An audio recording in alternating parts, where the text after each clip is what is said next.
जय श्री कृष्णा। राधे राधे। आज मैं एक कथा लेके आई हूँ कुंभन दास जी की। कुंभन दास गोवर्धन की तलहटी में रहते थे और भक्ति करते थे श्रीनाथ जी की। श्रीनाथ जी की बहुत ही भक्ति करते थे, ऐसी भक्ति कि दोनों आपस में दोस्तों की तरह बातें करते थे। और जो उनकी भक्ति में भरोसा करता है तो उन्हें मालूम ही है कि भक्त के संग भगवान हमेशा जुड़े ही रहते हैं, बातें चलती हैं। ये तो विश्वास की बात है। हमेशा दोस्तों की तरह बातें करते थे श्रीनाथ जी और कुंभन दास। एक दिन देखा कुंभन दास जी ने श्रीनाथ बहुत उदास हैं और उनके मुंह से लार टपक रही है। तो उन्होंने पूछा, क्या बात है, इतने उदास क्यों हो भगवान?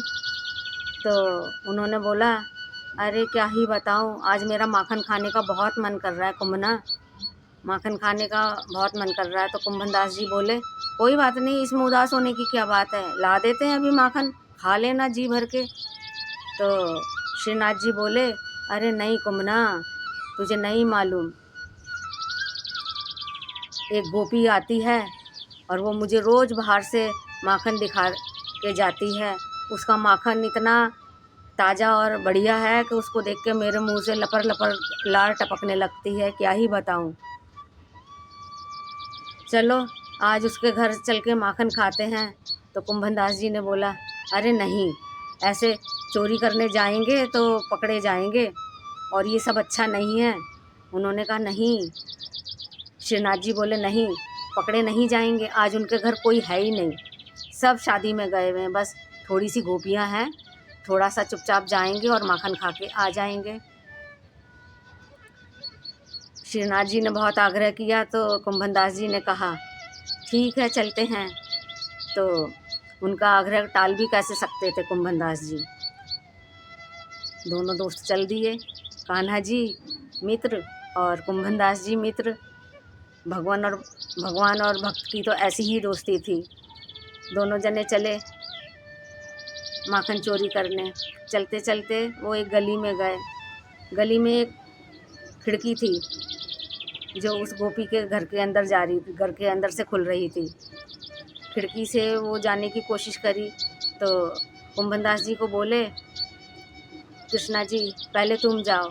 अरे नहीं रुको, पहले मुझे मेरा हाथ पकड़ के ऊपर कर दो, तुम लंबे हो ना, तुम तो आ जाओगे, मैं छोटा हूँ, मैं कैसे अंदर आऊँगा। तो कुंभन दास जी ने कान्हा जी का हाथ पकड़ के ऊपर चढ़ा दिया और कान्हा जी कूद के अंदर घुस गए। फिर कुंभन जी दास जी गए और देखा इधर उधर अंधेरा बहुत था, माखन कैसे ढूंढें। लेकिन अपने कान्हा जी हैं ना, वो तो अंधेरे में भी माखन ढूंढ लेते हैं। और देख लिया उन्होंने माखन की डलिया और उसे उचक के तोड़ लिया तो और खाने लगे। माखन खा रहे थे, माखन खाते खाते धीरे धीरे कुंभन दास जी को भी चटा रहे थे। कान्हा जी का मुख, सुंदर मुख, बड़ी बड़ी आंखें, घुंघराले बाल, जिसे देखते ही बनता था, और पूरे मुंह पे माखन लग गया, होठों पे माखन लग गया। और कान्हा जी बड़े ही प्यार से उसको खा रहे थे माखन को, ठंडा ठंडा माखन था। कुंभन दास जी को भी खिला रहे थे बीच बीच में, और कुंभन दास जी के होठों पे लग गया, दाढ़ी मूछों पे लग गया, थोड़ा सिर के ऊपर भी लग गया, और खूब खिला रहे थे माखन और कुंभन दास जी भी खा रहे थे। इतने में देखा उन्होंने, कान्हा जी ने दूसरी डलिया भी थी, उन्होंने दूसरी डलिया को भी तोड़ने की कोशिश करी। और इतने में कान्हा जी ने देखा बाहर एक बूढ़ी महिला लेटी हुई थी। पहले तो उसका हाथ पेट के ऊपर था, फिर उसने हाथ ऐसे फैला दिया। तो कान्हा जी ने सोचा इसका भी मन होगा खाने के लिए।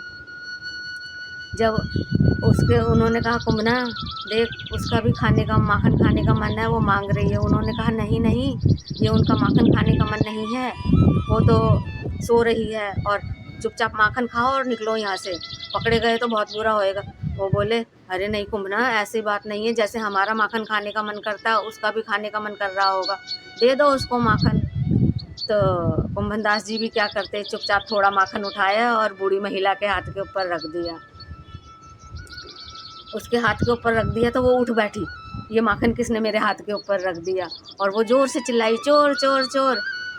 तो वहाँ तो भगदड़ मच गई, सब लोग, सब गोपियाँ थीं जो उठ के आ गई, भागी भागी।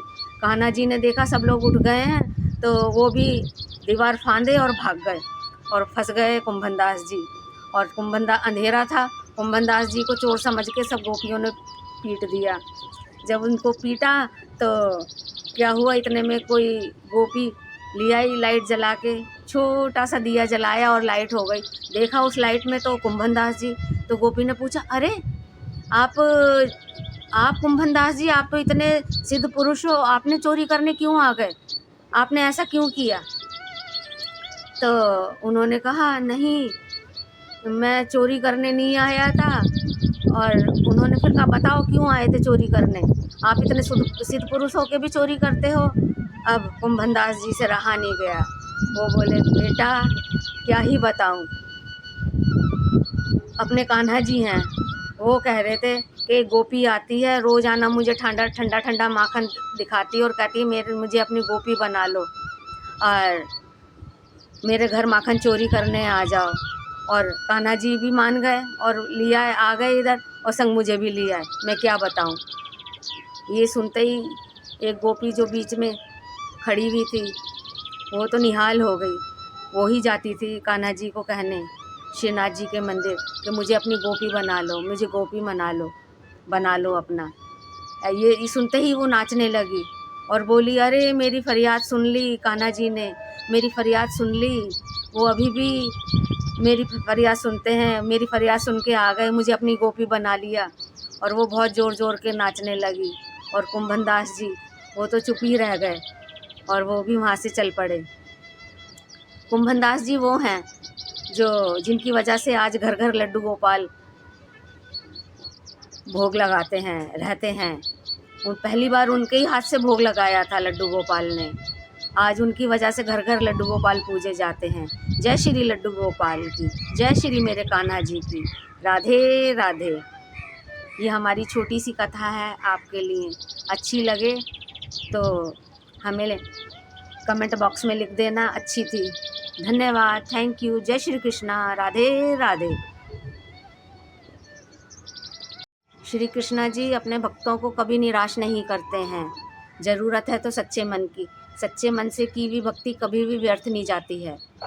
अगर आप सच्चे मन से भक्ति करेंगे तो वो ज़रूर सुनेंगे, ज़रूर सुनते हैं। जय श्री कृष्णा, राधे राधे।